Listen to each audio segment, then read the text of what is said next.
Doctor Gayatri ji, Haryana. Shri Harivansh महाराज जी। महाराज जी, जिंदगी में हमेशा जिस वस्तु की चाह की या कोई कामना की, हमेशा उससे निराशा ही मिली। फिर भी किशोरी जी की कृपा से मन नहीं हटा, मन में एक ही निराशा रही। ऐसे में निराशा रहना चाहिए या भगवान इच्छा उसे समझ कर? हम आपको सही बताए, ये एक बाजार है, हम खुल के आपको बात कह रहे हैं। संसार एक बाजार है, यहां तुम्हें जो कुछ चाहिए तुम्हारे पास माल होना चाहिए। खुली बात है, तुम्हारे केवल चाहने से नहीं मिल जाएगा। तुमको चाहिए अमुक सुख, तो उतनी तपस्या, उतना भजन, उतना साधन होना चाहिए। इसमें श्रद्धा और विश्वास मत खो देना भक्ति का, कि हम तो भगवान के मंदिर गए, मनाया, हमारा काम नहीं बना। नहीं बनेगा। ये बाजार है, मेरे मालिक की दुकान में है सबका जीवन खाता। जैसा जैसा कर्म करोगे वैसा वैसा फल आपके सामने आएगा। अब आप मांग रहे हो हीरा जवाहरात का हार और आपकी जेब में नहीं है 100 रुपया, तो मजाक के पात्र तो बनोगे ही। हमारी बात समझना। अगर हमको जो वस्तु चाहिए उसके लिए हमारे अंदर भजन, व्रत, तपस्या, ये हमारे पास धन होना चाहिए। हमें लगता है कि भगवान की शरण में हो जाए और भगवान से प्रार्थना कर दे कि मुझे मांगना ना आए, ऐसी कृपा कर दो कि मांगना मिट जाए। अब वो चाहे दे के मिटा दो या ज्ञान दे के मिटा दो। छोटी छोटी बातें मत मांगो। हम बड़े बादशाह के सामने अगर जाएं तो हम मांगने की जब बात सोचेंगे तो हम अपनी औकात से मांगेंगे। जैसे गांव का गरीब आदमी बादशाह के पास गया तो बादशाह ने कहा क्या चाहते हो? जो मांगोगे दे देंगे। तो बोले हुजूर 1 साल का हमें अन्न दे दो, 1 साल के भूस की व्यवस्था कर दो हमारे जानवरों को, और हो जाए तो एक मकान की व्यवस्था कर दो। तो उनका ठीक है ऐसा कर दो। और अगर वो पलट के बोल देता कि हुजूर हम क्या मांगे आप ही दे दो, तो वो अपनी स्थिति से देता। वो इतना देता कि जीवन भर वो निहाल रहता, क्योंकि वो 1 साल का भूस और अन्न नहीं देता, क्योंकि वो बादशाह है, वो अपने हिसाब से देता। तो हम तो घाटे में हो जाएंगे जो भगवान से मांग लेंगे। क्योंकि हम भगवान से क्या मांगेंगे? आप खुद देख लो, जो मांगने वाले हो क्या मांग सकते हो आप? हमें सुंदर पति दे दो, और ये चंद दिनों की हैं। शरीर छूटा सब छूट जाएगा, ये किसी काम के नहीं। और भगवान से ये मांग लो कि मेरा मांगना ही मिटा दो, चाहे दे के मिटा दो, चाहे ज्ञान दे के मिटा दो। बढ़िया बात है। नैराश्यम परमम सुखम, आशा ही परमम दुखम, नैराश्यम परमम सुखम। जो भोगों से आशा की जाती है यही दुख प्रदान करता है। निराश हो जाओ भोगों से और आशा भगवान की प्राप्ति की करो, अभी सुखी हो जाओगे। बड़ी कृपा है जो हमारी आशा भगवान ना पूरी करे, क्योंकि हमारी आशा पूरी होती जाएंगी, हम फंसते चले जाएंगे। जय हो मंगल भवन प्रभु, आप हमारी आशा पूरी मत करना, आप हमको वही देना जिससे आपका भजन न छूटे, आपका भरोसा ना टूटे। तो हमें लगता है भगवान से यही मांगा जाए कि मेरा मांगना मिटा दो, ये मंगतापन हटा दो हमारे अंदर से, जो मांग मांग कर हम जीने का अभ्यास बना लिए है। जिससे देखो उससे मांगना, तो हम भगवान मंगो भलो न बाप से जो प्रभु राखे टेक। क्या मांगे? तुम जगत के पिता हो, जगत के मालिक हो, आप जानते हो हमें क्या चाहिए। जो चाहिए वो पूरा करो, नहीं चाहे तो ना पूरा करो। हम आपका भजन करते हैं आपसे प्यार करने के लिए, आपको पाने के लिए, आपके विधान में राजी होने के लिए। मेरे अनुकूल भोग मिल जाए तो तुम्हारी जय, और मेरे अनुकूल भोग ना मिले तो बोले श्रद्धा नहीं रही। ये भक्ति नहीं होती। भक्ति का अगर स्वरूप देखना है तो महापुरुषों में देखो कैसी भक्ति। पूरे शरीर को भीषण यातना दी जा रही है, फिर भी कह रहे तेरा किया मीठा लागे। ये है भक्ति का स्वरूप, ये है भजन का स्वरूप। ये भाई हमारी कामना पूर्ति हो गई तो बोले भगवान बहुत बढ़िया कृपालु हैं, जय हो, हमारी बड़ी श्रद्धा है। और जब कामना नहीं पूरी हुई, और इन महापुरुषों को देखो कि भारी कष्ट दिया जा रहा है, यहां तक कि जीवन प्राण समर्पित कर दिए, लेकिन आह नहीं निकली, और कहा वाहे गुरु का किया मीठा लगता है। जो वाहे गुरु, जो विधान वाहे गुरु ने रचा वो बहुत मीठा है। हमारे इष्ट ने, हमारे प्रभु ने, हमारे परमेश्वर ने जो हमारे लिए विधान किया। हमारे यहाँ वाणी जी में सबसे पहली पंक्ति है जो चतुरासी जी है, जोई जोई प्यारो करे सोई मुहि भावे। मेरे प्यारे जो करते हैं मुझे बहुत अच्छा लगता है। फिर हम प्रभु के प्रति श्रद्धा करके नाशवान विषय मांगे तो बहुत घाटे का विषय है, प्रभु के ऊपर छोड़ दें आप। और वो कह रहे हैं अनन्यश्चिन्तयन्तो माम ये जनाः पर्युपासते तेषां नित्याभियुक्तानां योगक्षेमं वहाम्यहम्। केवल तुम मेरा अनन्य चिंतन करो, मैं तुम्हारे योगक्षेम का वहन करता हूं। तो विश्वास करो ना, परमात्मा पे विश्वास करो ना। योग कहते हैं अप्राप्ति की प्राप्ति कराना, और क्षेम कहते हैं प्राप्ति की रक्षा करना। वो जिम्मेवारी लेते हैं। 4 दिन का जीवन है, जैसे गुजारे तैसे गुजर जाए, पर भगवान का सुमिरन करते हुए तो भगवत प्राप्ति हो जाएगी, जन्म जन्म की बिगड़ी बन जाएगी। नहीं, ये भटकना नहीं बंद होगा, ये भिखमंगापन कभी नहीं बंद होगा। आज ये भोग कल वो भोग, मांगते मांगते मर गए अनंत जन्म, फिर भी हमारी मांग नहीं पूरी हुई। तो हमें लगता है मालिक के भरोसे हो जाना चाहिए कि तुम्हारी जो इच्छा हो सो करो, हम तुम्हारा डट के भजन करेंगे, और तुम छुड़वाना भी चाहो तो मैं तुम्हें नहीं छोड़ूंगा। तुम हमसे प्यार करो ना करो, हम तुमसे प्यार करते हैं। तुम हमारी तरफ देखो ना देखो, हम सिर्फ तुम्हारी तरफ देखेंगे। ये प्यार का विषय, ये भक्ति का विषय है कि आप हमारा तिरस्कार करो, आप हमें मत देखो, आप हमें ना प्यार करो, तो भी मैं आपकी तरफ देखूंगा, आपसे प्यार करूंगा, आपको नहीं छोड़ सकता। ऐसा भक्त माया पर विजय प्राप्त कर लेता है। नहीं तो कभी कभी ऐसी जीवन में परिस्थितियां आती कि भजन करने वाले को इतना पीड़ा, इतना कष्ट, ऐसी परिस्थिति आपको देखने को मिलेगी। पाप करने वाला बड़ा कार में चल रहा है, उन्नति में है, और एक सही ढंग से चल रहा है, तो उसके ऊपर इतनी विपत्तियां हैं, तो आपको फिर परिणाम में संशय हो जाएगा, क्या भक्त को ऐसा कष्ट मिलता है? पापियों को तो देखो जुखाम भी नहीं हो रहा, और भक्तों को ऐसा कष्ट। तो ये भ्रम मत पड़ना, भक्तों का आखिरी हिसाब किताब हो रहा है, और वो अपने मालिक के पास जाके रहेंगे। ये बार बार जन्मेंगे मरेंगे, ये बार बार दुख भोगेंगे, उनका आखिरी हिसाब है। इसलिए हमें लगता है चाहत करो तो भगवान की प्राप्ति की चाह करो, और अगर चाह ही करनी तो भगवान से कह दो मेरी चाह मिटा दो। चाह मिट जाए, इससे बड़ा कोई महापुरुष नहीं। कोई चाह नहीं, कोई चिंता नहीं। चाह मिटी चिंता मिटी, मनुआ बेपरवाह, जिनको कछु न चाहिए वो सहन के सा। जाहि न चाही कबों कछु, तुम सन सहज सने, बसो निरंतर तासुर सो राउर निजगे। परमात्मा उसी के हृदय में प्रकाशित हो जाता है जहां कोई लौकिक चाह नहीं रह जाती। जी आरजू जी नोएडा। श्री हरिवंश महाराज जी। महाराज जी, जैसे आप श्री बताते हैं कि प्रणव का उच्चारण अपने मुख से नहीं करना चाहिए जब तक गुरु से ना मिला हो।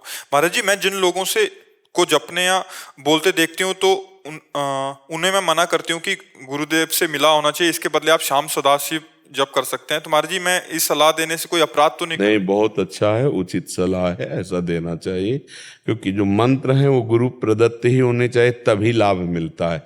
गुरुमुख की महिमा है, गुरुमुख की महिमा। अगर गुरु से मिला हुआ मंत्र आदि नहीं है तो वो प्रकाशित नहीं होगा। प्रकाश उसका फल यही होगा कि गुरुदेव मिलेंगे।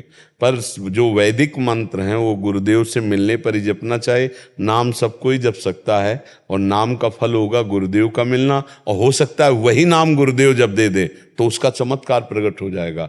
गुरुमुख से लिया हुआ नाम बहुत जल्दी सिद्धावस्था प्रदान करता है, इसलिए गुरु की बहुत महिमा है। मंत्र मूलम गुरु वाक्यम, गुरुदेव के श्रीमुख से निकला हुआ शब्द साक्षात ब्रह्म रूप है।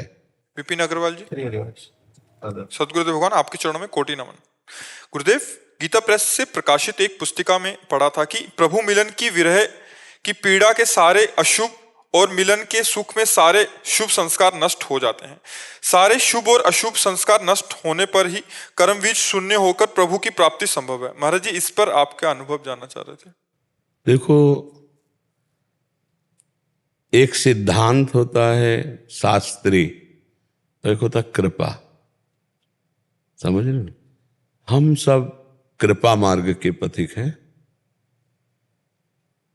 यहां का जो क्रम है, कृपा का क्रम, तो एक अध्याय है सेवकवाणी में अकृपा कृपा प्रकरण। एक अकृपा के सूत्रों का वर्णन है और एक कृपा के सूत्रों का वर्णन है। कृपा के सूत्रों के वर्णन में प्रारंभ होता है मुख वर्णत हरिवंश, चित्त नाम हरिवंश रति, मन सुमिरन हरिवंश, ये जो कृपा हरिवंश की, सब जीवन सो प्रीति, रीति निवाहत आपनी, श्रवण कथन परतीति। ये जो कृपा हरिवंश की, शत्रु मित्र सम जानी, मानि मान अपमान सम, दुख सुख लाभ न हानि। यह जो कृपा हरिवंश की, नित एक धर्मिन संग। रंग बढ़त नित नित सरस, नित नित प्रेम अभंग। यह जो कृपा हरिवंश की, निरखत नित्य विहार। पुलकित तन रोमावली, आनंद नयन सुधार। ये जो कृपा हरिवंश, देखो इसमें कहीं है, ये हरिवंश कृपा से मुख में नाम, चित्त में रति, श्रवण कथन में प्रतीत, सब जीवों में भगवत भाव, रसिकों का संग, अभंग प्रेम, शत्रु मित्र सम सम, मान अपमान सम सम, लाभ हानि में सम, दुख सुख में सम। अब क्या हुआ? बोले हरिवंश कृपा से निरखत नित्य विहार। कृपा से सब परिवर्तित होता चला जा रहा है। बहुत ध्यान से अपनी वाणियों को पढ़ोगे तो आपको समझ में आएगा। कटे कर्म बंधन संसारी, सुख सागर पूरित अति भारी। यहाँ कहीं भी साधक नहीं। विधि निषेध श्रृंखला छोड़ावें, निज आलय बन आन बसावें। आलय बन बसत संग पारस के, आयस कनक समान भयम। मांगो मन मन सिदासी अपनी करी, पूरन काम सदा हृदयम। देखो पारस मणि का चमत्कार है ये, लोहा सोना बन गया। आलय बन बसत संग पारस के, आयस कनक समान भयम। रसिक गुरुदेव की कृपा, वृंदावन की कृपा, आचार्य की कृपा हुई कि सब नष्ट हो गया। शुभ अशुभ शरण निरापक पद रमित, सकल अशुभ शुभ नंस। और देत सहज निश्चल भगति, सुजय जय श्री हरिवंश। शरणागत प्रतिपाल आचार्य देव, सब शुभ अशुभ दुर्ग विध्वंस बल तब जयति जयति। यहाँ साधक नहीं, यहाँ आचार्य कृपा से, यहाँ कृपा से हो रहा है। सब क्षण में हो जाता है। हम इसीलिए कहा ये लिफ्ट का मार्ग है।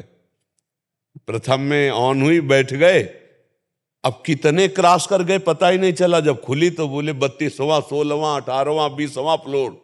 जिस फ्लोर में, तो यहां बैठ गए शरणागत होकर, और जब लिफ्ट खुली तो बोले कहां? बोले निरखत नित्य विहार पुलकित। कितने फ्लोर साधना के पार हो गए पता ही नहीं चला। ये कृपा का मार्ग है। गोद में बैठा हुआ साधक पहुंचता है। क्योंकि बच्चा है ना, वो सीढ़ी नहीं चढ़ सकता। तो कहीं कहीं शास्त्रीय सिद्धांत वर्णन है जो सीढ़ी है, तो वहीं साइड से सीढ़ी जहां होती है वहीं साइड में लिफ्ट होती, खोज लो। तो लिफ्ट में अगर चलने वाला है तो ना तो सीढ़ी की थकान होगी और ना हर फ्लोर का परिचय होगा। हर फ्लोर का परिचय किसको होता है? सीढ़ी से चढ़ने वाले। कौन सा? बोले अभी तो प्रथम, अब द्वितीय, अब तृतीय। लेकिन लिफ्ट वाले को अगर नंबर देखे तो परिचय मिलेगा, नहीं तो वो चल रही है, पता भी नहीं चलता। हल्का सा झटका लगता है जहां खुलना होता है, तब पता अच्छा आ गए क्या उस फ्लोर पे। ये लिफ्ट है। इसमें साधक को अहम भी नहीं होता कि मैं इतनी ऊंचाई पे चढ़ गया हूं। प्रेम मार्ग में अहम भी नहीं होता, और उसमें पता चलता है कि मैं चढ़ करके इतने फ्लोर आया हूं। तो जब तक वो पता रहेगा तब तक वो रस में नहीं डूब पाएगा। उसका वो भी स्मृति गायब होनी चाहिए कि मैं इतना चढ़ के आऊं। इसीलिए आखिरी में तो कृपा में ही उसे आना पड़ेगा। या गुण साधन ते नहीं हुई, तुम्हारी कृपा पाओ को। तो आचार्य शरण में रहो, वाणी का गायन करो, नाम जप करते रहो, इसी में सब हो जाता है। इतनी करुणा उनकी उत्पन्न होती है आचार्य चरण की। जब सेवक शरण सदा रहे, अनंत नहीं विश्राम। कई बानी हरिवंश की, और कई हरिवंश है। नाम हमें दो से मतलब है, लीला गायन कर रहे हैं और या नाम जब सेवा कर रहे हैं। आगे का काम यहाँ सब आचार्य संभालते हैं। क्या मिटाना है, क्या सजाना है, क्या संवारना है, कहाँ पहुँचाना है, हमको चिंता लेकर ली। समझ पाए? हाँ। और स्पष्ट वर्णन है कि शरण निरापक पद रमित, सकल अशुभ शुभ नंस। कौन? आचार्य हमारे नष्ट कर रहे हैं। आचार्य नष्ट कर रहे हैं हमारे शुभ अशुभ का। देत सहज निश्चल भगति, सहज शब्द है। देत सहज निश्चल भगत सु, जय जय श्री हरिवंश। ऐसे हरिवंश चंद्र जी की जय जयकार हो, जो शुभ अशुभ का नाश करके हमें परम प्रेम में प्रियालाल की प्रेममयी भक्ति प्रदान कर दे। जी। अनुराग जी, देहरादून। हरिवंश महाराज जी। महाराज श्री ध्रुवदास जी वाणी जी में कहते हैं कि वृंदावन सतलीला में पहले ध्रुवदास जी कहते हैं कि वृंदावन में जो कबहूं भजन कछु नहीं होए, रस तो उड़ लागे तन पीवे यमुना तोय। हाँ, और तो दूसरी पंक्ति में- पहले देखो, पहली निष्ठा को मानो। जब हम पहले क्लास में जाने की कोशिश करते हैं तो जो हमारा टीचर होता है वो हमें दुलार करता है, और जब हम एक ऐसे जीरो लगा के ऐसे लाइन भी खींच दे, वाह वाह बढ़िया लिख लेता है। लेकिन कुछ समय बाद अगर उतना ही करते रहो तो फिर थप्पड़ आएगा भी। फिर आगे आपको बढ़ाने के लिए तो पहला है कि तुम आओ वृंदावन। वृंदावन में जो कबहूं कछुक भजन नहीं होए, रज तो उड़ी लागे तने पीवे यमुना तो। तुम आओ तो इसी से तुम्हारा कल्याण हो जाएगा। अब जब आए कुछ दिन रुके तो बोले वृंदावन बसिके इतनो बड़ो सयान, और जुगल चरण के भजन बिन निमिष। अब ये क्लास लग गई। जब से आए हो तो वही गोली डंडा खींच रहे हो, नंबर आगे बढ़ाओ। जुगल चरण के भजन बिन निमिष न दीजय जान, वृंदावन बसिके इतनो बड़ो सयान। वृंदावन वास करने के वाले की यही चतुरता है कि पलक झपकने के भी समय को श्यामा श्याम को मत भूलो। तो प्रारंभ और विश्राम ये दोनों समझने होंगे। समझ रहे ना बच्चा? कोई प्रश्न इस पे? जी अजय शर्मा जी बटाला। आदरणीय गुरुदेव भगवान, आपके चरणों में कोटि कोटि प्रणाम। गुरुदेव भगवान, मेरा प्रश्न है कि भगवान ने जब मैया यशोदा को अपने मुख से में ब्रह्मांड के दर्शन करवाए तब उन्होंने उन्हें विशेष नेत्र दिए, जिससे मैया यशोदा ने प्रभु के मुखमंडल का पूरे ब्रह्मांड का दर्शन कर पाए। जब अर्जुन जी ने अपने सगे संबंधियों को नहीं मारने के लिए अपने शस्त्र फेंक दिए तब भगवान ने उन्हें अपना विराट स्वरूप दिखाया और नेत्र दिए। महाराज जी, इन नेत्रों से जब आपका तेज नहीं झेल पाते तो राधा नाम जपने से जब 100 सूर्यों के भी तेज प्रताप वाली हमारी राधा रानी हमारे समक्ष आ जाए तो क्या उनको हम दर्शन कर पाएंगे? ये नाम उतनी सामर्थ्य प्रदान कर देता है। ये नाम उतनी सामर्थ्य प्रदान, जैसे हम हर बार जप रहे हैं ना राधा राधा राधा, तो हमारे अंदर सामर्थ्य बढ़ती चली जा रही। जब हम श्री जी के दर्शन करने की सामर्थ्य प्राप्त करते तब श्री जी दर्शन देते हैं। ये नाम, गुरुदेव, आचार्य, इष्ट ये सामर्थ्य प्रदान करते हैं। उनकी कृपा से क्या नहीं हो सकता। नरसिंह भगवान को देखकर सब डर रहे थे ना, पर प्रहलाद जी दौड़ के गए ना। प्रहलाद जी को डर नहीं लगा। क्यों? क्योंकि प्रहलाद जी जानते हैं मेरे प्रीतम ही नरसिंह के रूप में आए हैं, बिल्कुल नहीं डरे। तो ऐसे ही श्री जी का जो अनंत महिमा में रूप है, तो महिमा में अनंत नाम भी तो है ना। सुमिर पवन सुत पावन नामू अपने बस कर राखे रामू। ऐसे परम स्वतंत्र भगवान को अपने अधीन कर लिया नाम जप करके हनुमान जी ने। तो हम राधा नाम जप करके राधा किशोरी के दर्शन की सामर्थ्य प्राप्त करेंगे। हम राधा नाम जप करके राधा किशोरी के श्रीअंग की सेवा का अधिकार प्राप्त कर सकते हैं। हम राधा नाम जप करके किशोरी जी को अपने अधीन कर सकते हैं। ना भाई, नाम बड़ा है नामी से। जैसे स्वामी और सेवक, इतना अंतर है नाम और नामी में। यद्यपि अभेद है फिर भी अंतर है। कैसे? जहाँ नाम होगा वहीं नामी पधारेगा, और जो नाम जप नहीं कर रहे हैं तो नामी समीप होने पर भी नहीं दिखाई दे रहा, यही है हृदय में बैठा हुआ है। तो नाम हमको सामर्थ्य प्रदान करता है। नाम भगवान की अमोघ सामर्थ्य है, पक्का समझो। जैसे जैसे नाम जप करोगे आप में दिव्य दृष्टि आ जाएगी, आप में सब सामर्थ्य आ जाएगी। कभी मांगना नहीं पड़ा है। अच्छा, ये ऐसा नहीं होता कि लो मैं तुम्हें दिव्य दृष्टि देता हूँ, नहीं, वो अपने आप जागृत हो जाती है। वैसी सामर्थ्य जागृत हो जाती है, वो अपने आप हो जाती है। वो नाम जप करते रहो आप, जब उनको, तो हमारी सामर्थ्य इतना भी प्रेम झेलने की नहीं है, और वो प्रेम समुद्र है। आपको सच्ची कहते हैं, कभी कभी जब उनकी कृपा होती तो लगता है अगर आचार्य और गुरु जी की कृपा ना हो तो हृदय फट जाए।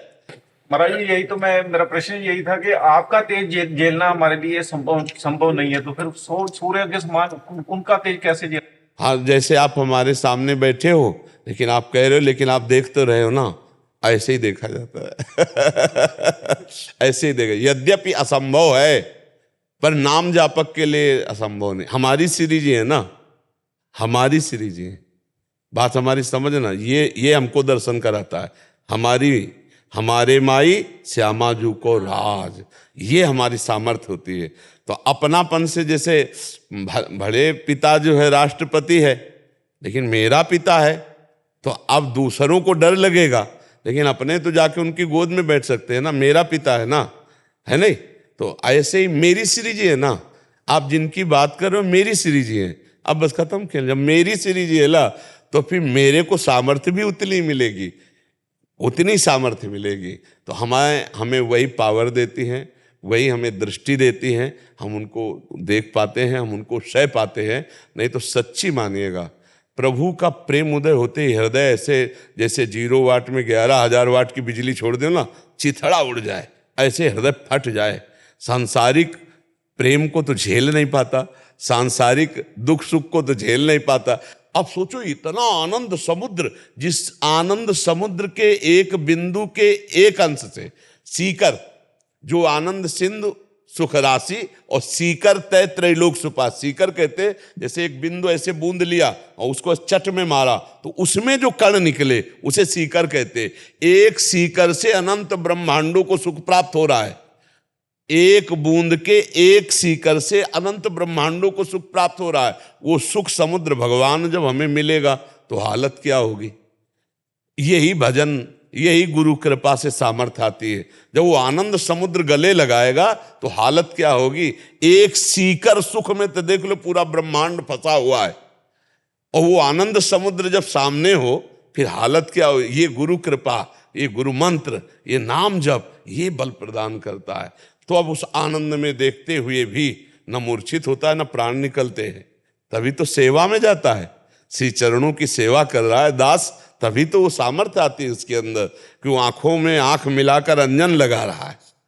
नहीं, जब श्रृंगार करते हैं अपने इष्ट का तो सब श्रृंगार करने का सौभाग्य मिलता है। दर्शन की तो बात जाने दो, सब सेवा का सौभाग्य प्राप्त होता है रसिकों को। ये नाम मंत्र में बहुत दम है, बहुत सामर्थ्य है। नाम मंत्र कभी निष्फल नहीं होता, अपार सामर्थ्य। और देखो हम कहीं ना कहीं भूले हैं, जब हम देह भाव में हैं तो हम मनुष्य हैं, लेकिन स्वरूप भाव में देखो तो हम परमात्मा के अंश हैं।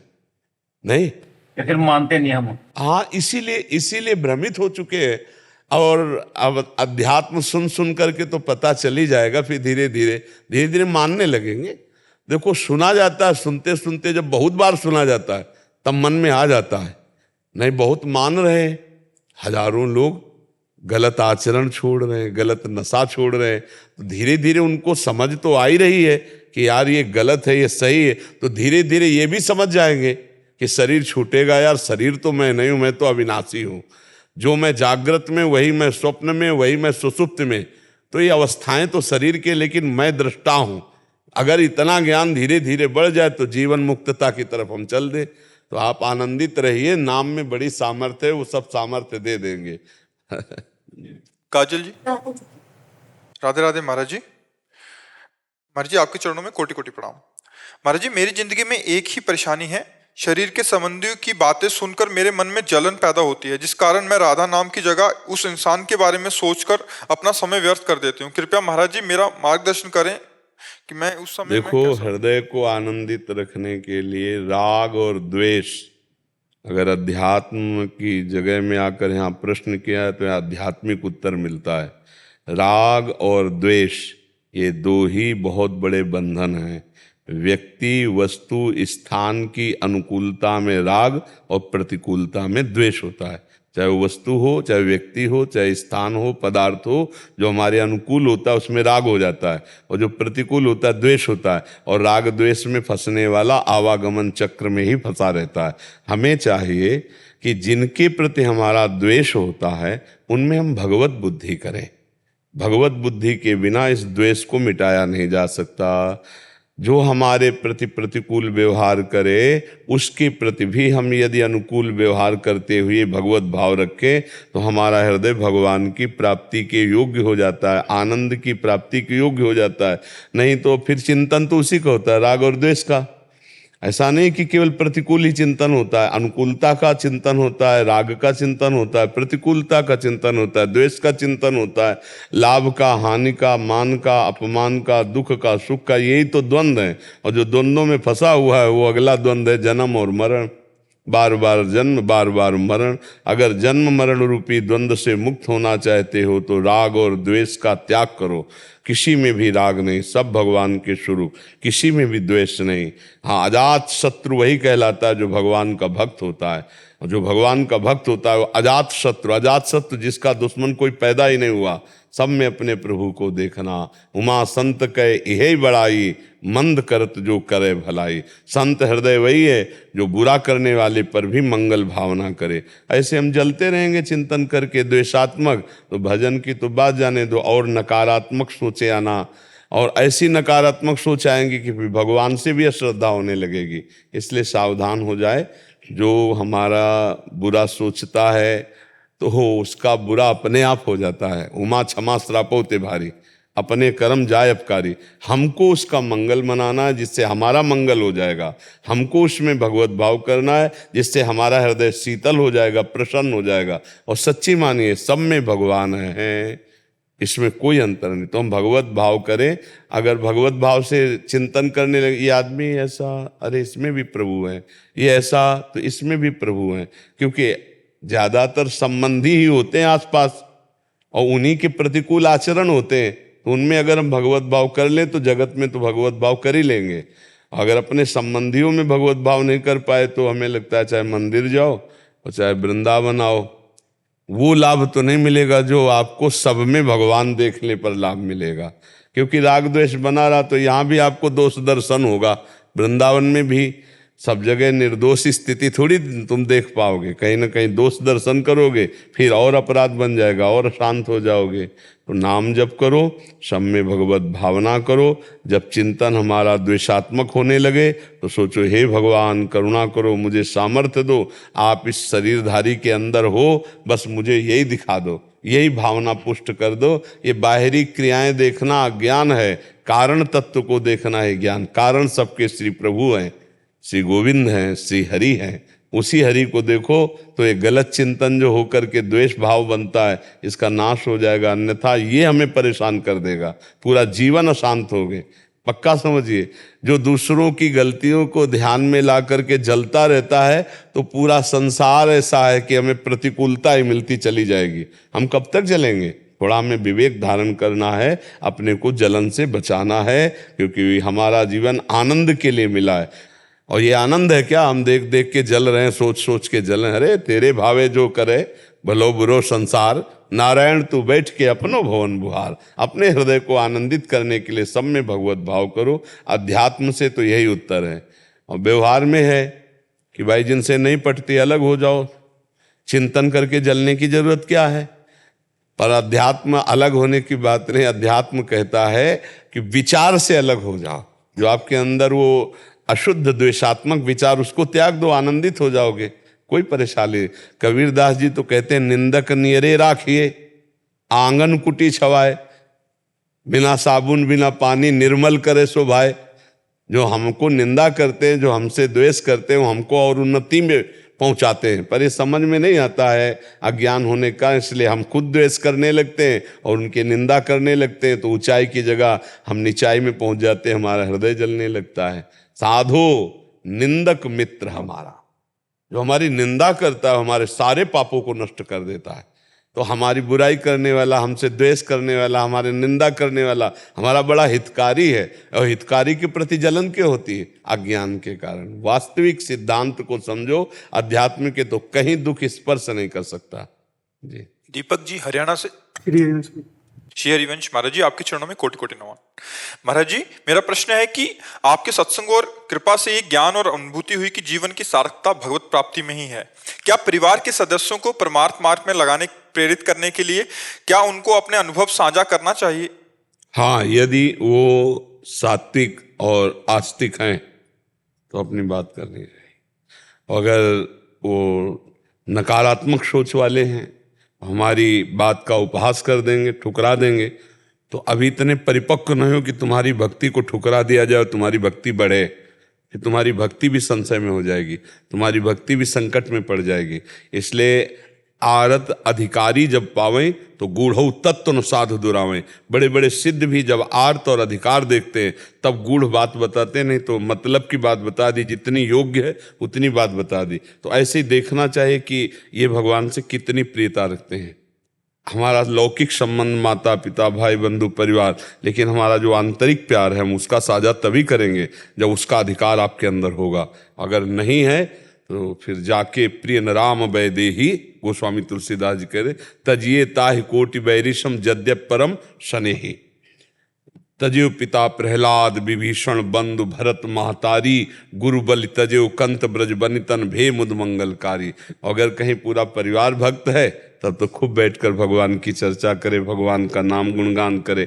और अगर ऐसा लगता है कि हमारे भाव से विरुद्ध है तो अपने भाव को गुप्त रखकर उनके कर्तव्य का पालन करे, माता पिता परिवार उनका सेवा करे और अपने भाव को गुप्त रखे, अपनी भक्ति को प्रकाशित न करे, नहीं तो बाधा खड़ी हो जाएगी। वो उपहास करेंगे, वो बार बार विरोध करेंगे तो अपने मन में जो भक्ति का उल्लास वो क्षीण हो सकता है, क्योंकि इतनी परिपक्व भक्ति बिरले किसी में होती है कि विपरीतता और विपत्ति और दुख में भक्ति का नया रंग चढ़े, उत्साह चढ़े। ये तो किसी बिरले, अनुकूलता सुख सम्मान में तो चढ़ सकता है, लेकिन प्रतिकूलता दुख अपमान में भक्ति का रंग क्षीण होने लगता है कमजोर भक्त में। अगर परिपक्व भक्त है तो जैसे जैसे जैसे वीर योद्धा को जहां भी विपरीतता मिलती, शत्रु पक्ष जोर का होता है तो उसको और बलवर्धक, उसके अंदर तेज आता है, भाव आता है और रोष आता है, और कायर पुरुष उसी समय डरपोक हो जाता है, डर जाता है।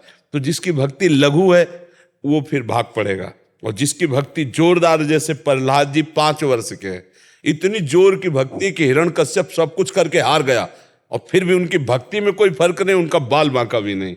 तो पहले अपने को मजबूत कर लेना चाहिए, तब उपदेश में चलना चाहिए। भगवान के मार्ग का उपदेश देने का वही अधिकारी है जो स्वयं में उस रस का स्वाद लिए है। आजकल सबसे बड़ी बात कमी यही हो रही है, न शास्त्रों का ज्ञान है, न सम्यक ज्ञान है, जो मन आया सो बोले, जो मन आया सो उपदेश कर रहे हैं। स्वयं में वो स्थिति नहीं, स्वयं में उसका स्वाद लिया नहीं, कभी गुरु चरणों में बैठ के सुना नहीं। ये जैसे सदग्रंथ है ना, ये पहले सुने जाते हैं गुरु महान पुरुषों में, जो शब्द ब्रह्म के ज्ञानी और परब्रह्म के अनुभूत दोनों, तब उनके पास बैठ, फिर उसके मुख से कभी अशुद्ध शब्द नहीं निकल सकता। ये परिणाम जो आता है विपरीतता, उपदेश का रंग ना चढ़ना, उपदेश में प्रतिशोध की भावनाएं पैदा हो जाना, प्रतिकार उसका होने लगना, उसका कारण है वो गुरु चरणों में बैठ कर के सुना नहीं, उसने आराधना नहीं की, उसने केवल व्यापार बना लिया सत्य शास्त्रों का। तो हमें चाहिए कि हमें पहले खुद मजबूत होना है, खुद जो हमने शास्त्रों में सुना, जो हमें ज्ञान है उसका हम प्रयोग करें। हम काम क्रोध लोभ मोह मद पर विजय प्राप्त करें। हमारे अंदर रुपए का लोभ है, हमारे अंदर संसार के प्रियता का लोभ है, तो ये अगर भावनाएं हैं तो आप अभी भगवान से कहां जुड़े हो? अरे सब पूरा संसार विरुद्ध में हो जाए, यदि धर्म और सत्य से है तो कोई किसी का भय नहीं, किसी की। अब तुम कभी मत आओ, तुम्हें निमंत्रण दिया है क्या?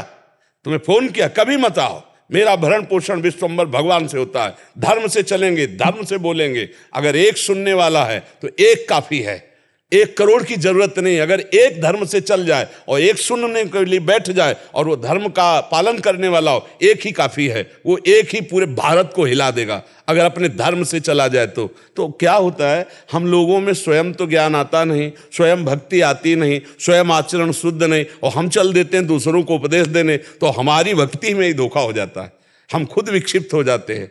भगवान का यश गाने वाला भगवान का भरोसा नहीं रख रहा, दूसरों को भरोसा दिलाने वाला खुद उसको भगवान का भरोसा नहीं है। वैराग्य का उपदेश करने वाला खुद वैरागी नहीं है, रुपये का रागी है।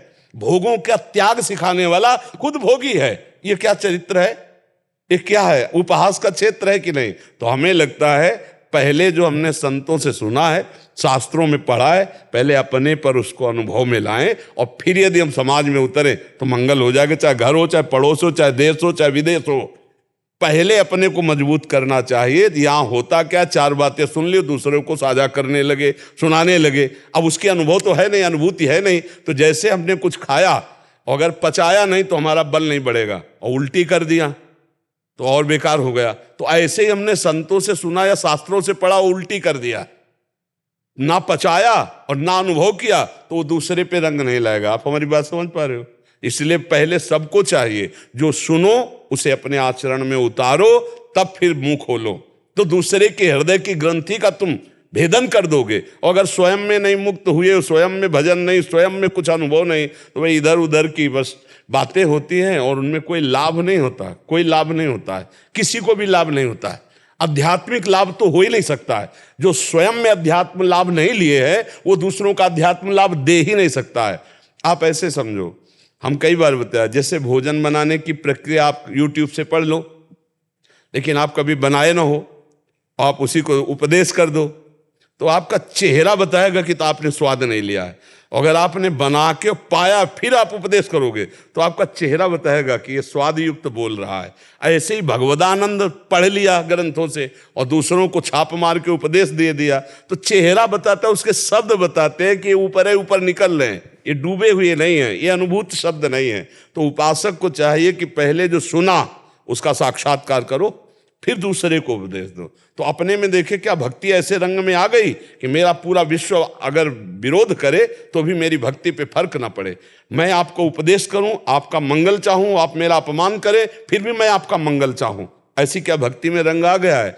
अगर आ गया है तो उपदेश देने की जरूरत ही नहीं पड़ेगी। आपके दर्शन से, आपके स्पर्श से, आपके संकल्प से परिवर्तन होना शुरू हो जाएगा, क्योंकि आप उसी परिवार में रह रहे हैं, उसी घर में रहे। पहले अपने को भजनानंदी बनाओ, अपने को निर्विकार बनाओ, अपने को भगवान के प्रेम रंग में रंगो।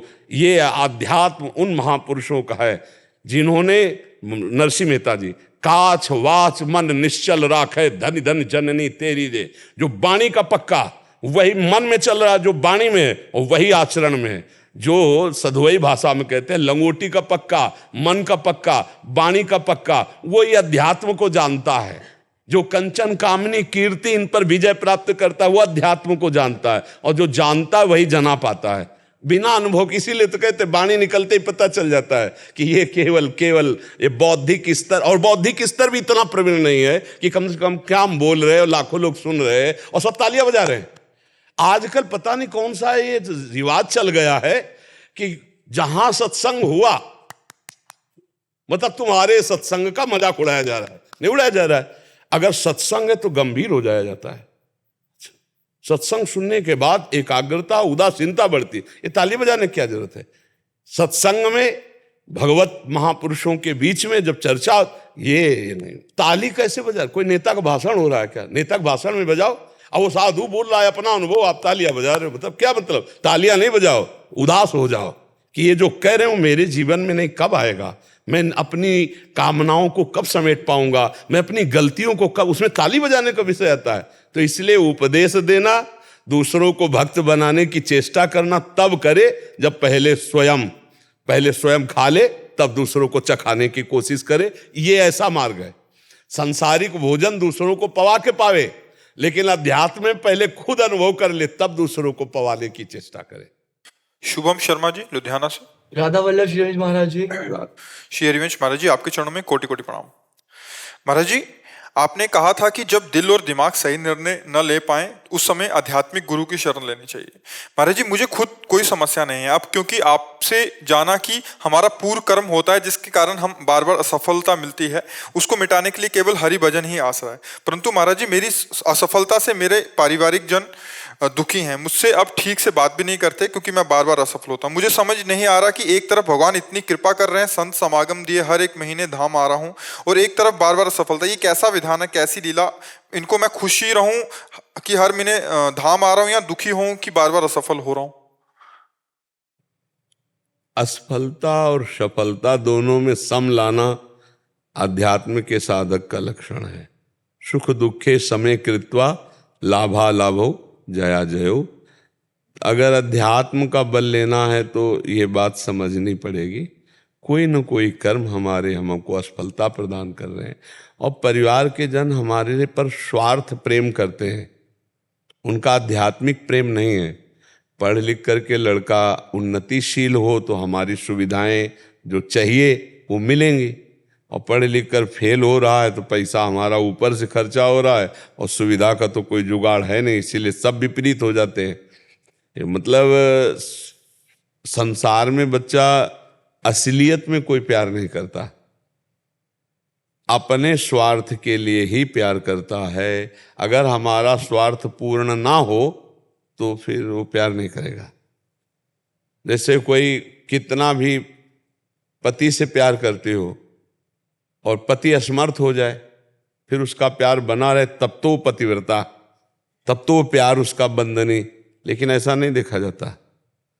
पत्नी कितनी भी सुंदर सुशील हो, अपने अनुकूल, अपने सुख की बात, और अगर वो बीमार हो गई, असमर्थ हो गई, लकवा मार गया, फिर पति प्यार करे? वैसे नहीं करेगा। ऐसे कितने उदाहरण हैं हर संबंध में। जब तक हमारा स्वार्थ किसी से पूर्ण होता है तब तक वो हमारा प्यारा, और जब वो स्वार्थ लायक नहीं रहता तो फिर कोई प्यार नहीं करता। इसीलिए हमें लगता है माता पिता में भगवत बुद्धि करके उनकी सेवा करो। परिवार तुमसे नफरत करे तो कोई बात नहीं, और प्रयासरत रहो। 100 बार हारने पर भी एक बार ऐसा चांस आएगा कि आप जीत जाओगे। ऐसा नहीं कि प्रारब्ध हर बार असफल करता रहेगा। महाराज जी, पिताजी ने गुरु वरण करे होंगे, उनके शायद उपदेश लिया हो उन्होंने, तो वो जो है जब उन्होंने उपदेश लिया था तो उन्होंने भी शराब पी थी। मैंने आपको सुना था, जब पहले मैं उनको शराब दिलवाता था, चलो पी लो आप, मैंने आपको सुना कि गलत है तो मैंने बंद करी। छोटा भाई शराब पिलाता हूँ, बोतल आके देता है, करवाता है, मैं वो करता नहीं हूँ। और आज जितने मेरे भाई बहन सब सेटल हो गए, मैं आज भी वहीं पे खड़ा हूँ, मैं बढ़ ही नहीं पा रहा हूँ। मैं ऐसा कोई कार्य करता भी नहीं हूँ, कुछ भी मैंने आज तक कभी कोई नशा नहीं करा, कुछ भी नहीं करा। एक बार शुरुआत की थी पिताजी को देखकर, क्योंकि उन्होंने गुरु वरण करा हुआ है तो उनका हम पे इम्पैक्ट पड़ेगा। आपको सुन के मैंने शराब छोड़ दी है, मैंने कुछ नहीं, मैंने शुरू भी नहीं की थी, शुरुआत होते ही मैंने अंत कर दिया आपको सुन के। वो अभी भी पीते हैं। माता जी को मैं यहाँ पे लेके आया था, सत्संग सुनाया आपका, कोई सुन भी नहीं पा रहा आपको प्रॉपर्ली। और मैं उनको बताता हूँ, देखो महाराज जी क्या कर रहे हैं, वो नहीं सुन पाते। तो महाराज जी मैं क्या करूँ, मैं कोशिश कर रहा हूँ, वो दुखी हो रहे हैं मुझसे। देखो, धर्म मत छोड़ना बच्चा। ये असफलता और सफलता 4 दिन की है। निरंतर असफलता रहे ऐसा असंभव, ऐसा नहीं हो सकता बच्चा। अगर रात्रि होती तो दिन होता है, इंतजार करो। दिन है तो तुरंत रात्रि नहीं हो जाएगी, इंतजार करो।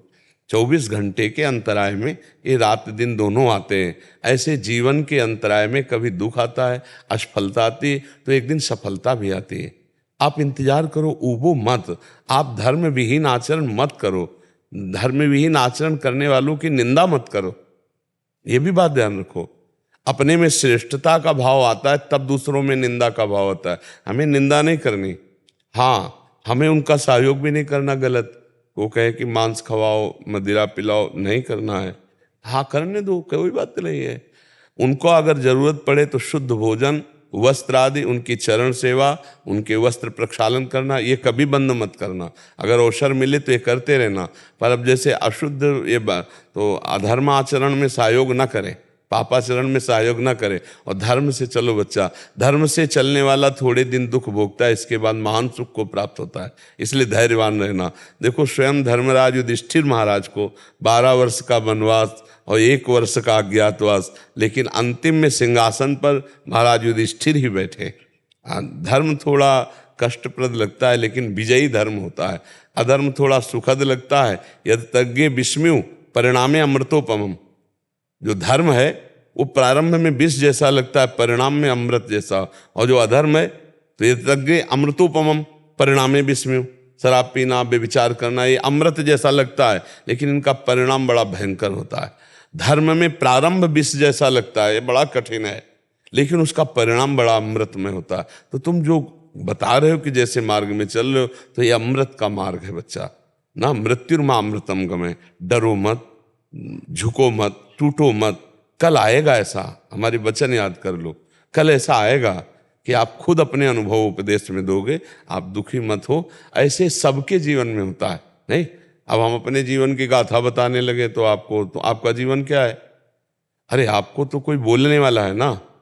हमारे पास तो कोई पानी देने वाला नहीं था, बोलने वाला नहीं था, 1 रुपया नहीं था। मांगे तो भोजन मिले, वो भी मिल जाए तो मिल जाए, नहीं तो ना मिल जाओ, किडनी फेल।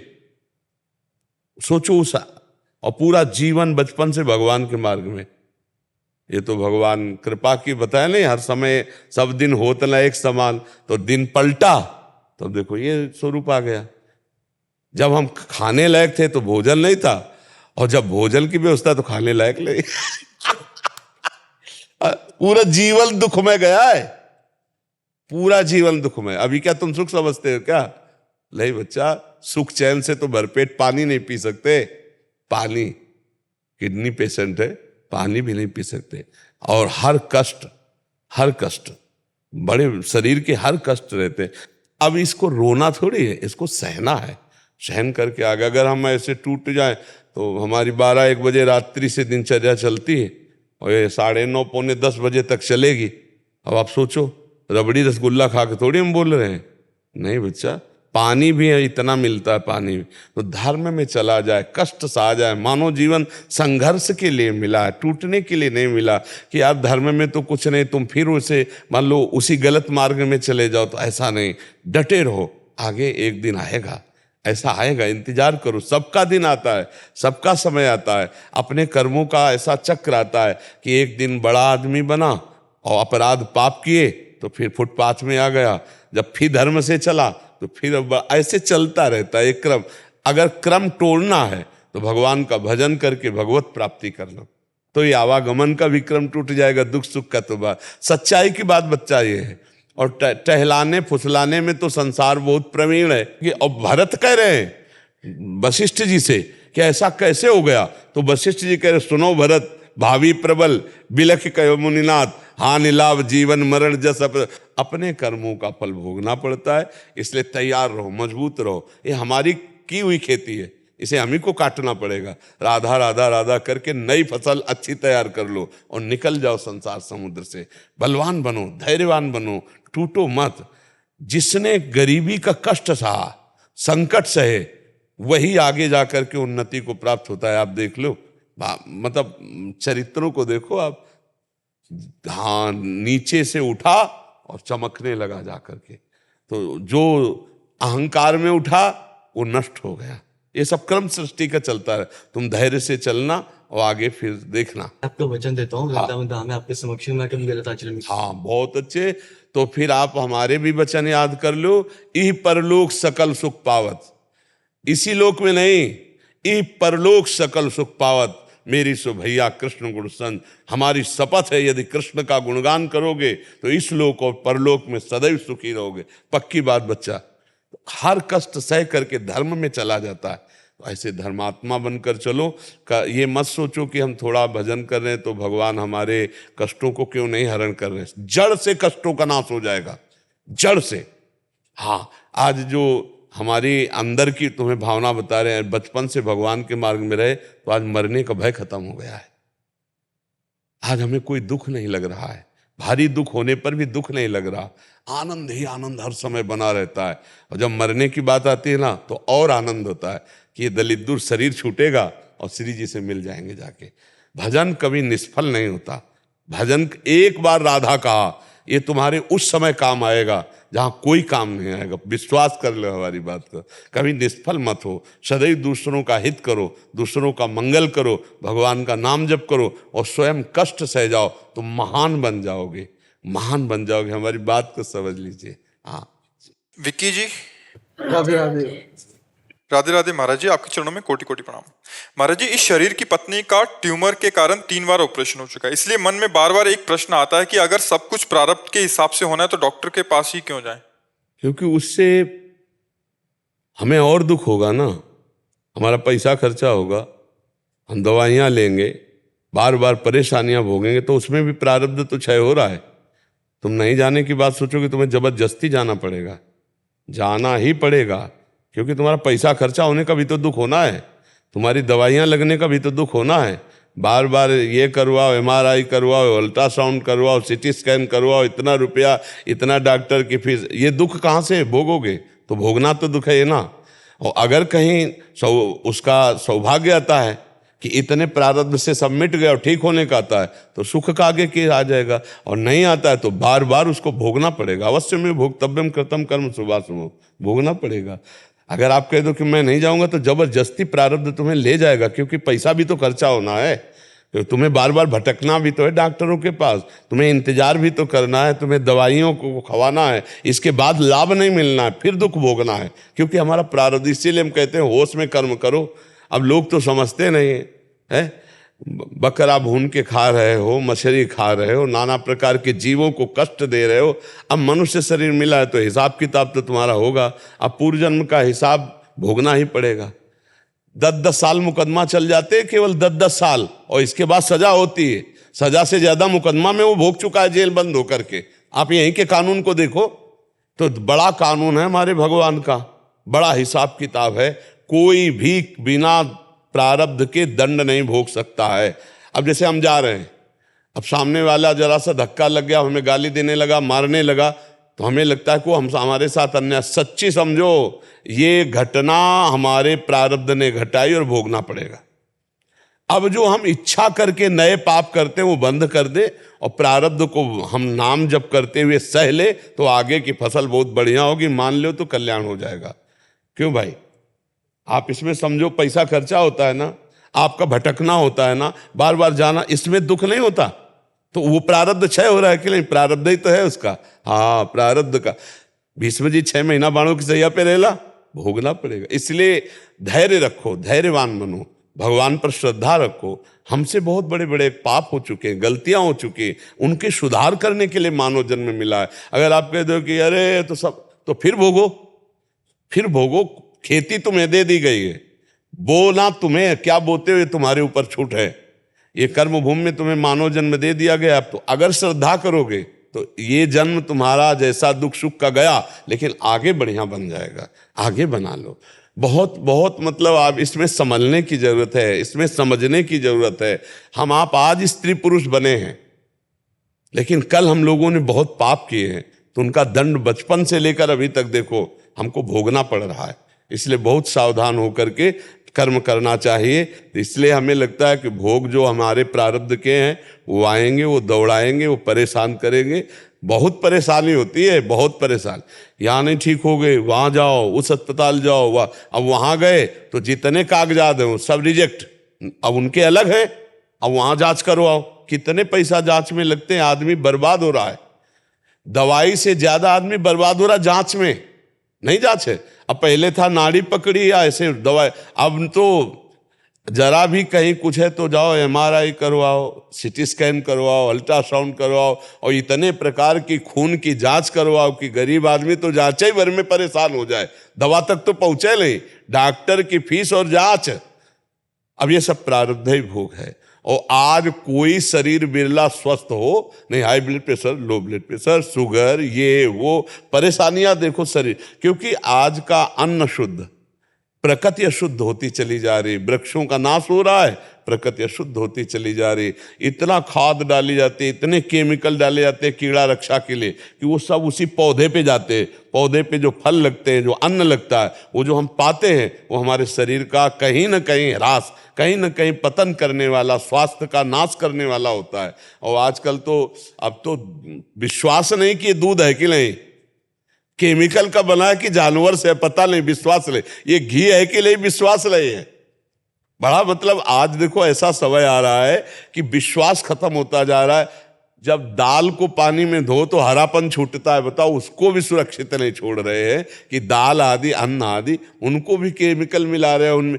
अब वो केमिकल जो खरीदेगा तो बहुत पानी से धो लेगा, तो उसमें जो प्रभाव पड़ा वो शरीर के लिए आता है। High blood pressure, low blood pressure, दिल की बीमारी, कई तरह की परेशानियां। बड़ा ये कलिकाल बड़ा भयावह है।